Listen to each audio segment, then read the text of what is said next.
Y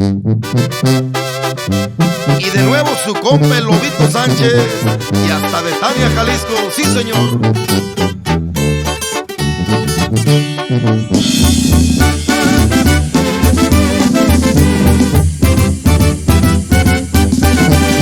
Quiero que suene la banda pa' cantar este corrido y a la gente de Jalisco, tierra de hombres decididos, es pa' don Martín Angulo y de sus hijos queridos.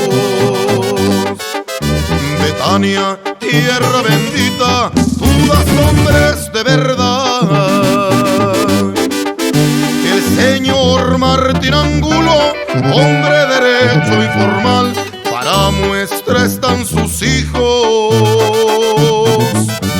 Los enseñó a trabajar.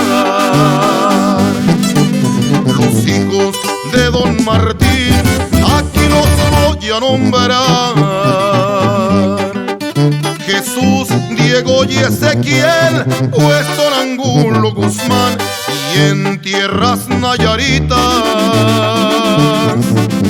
siempre los miro pasar. Son varios trailers de lujo, en ellos los miro yo. Y en Quimichi, Nayarit, le compran todo el frijol. Ahí Jesús da su apoyo al pequeño productor.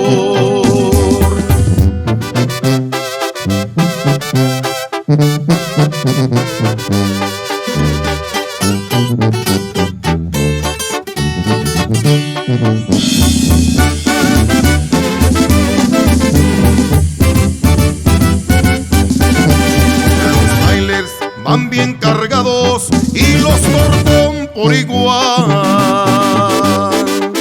Y los hermanos Angulo no dejan de trabajar, también traen trocas de lujo cuando salen a pasear. No se trata de mafiosos, les hago esta aclaración.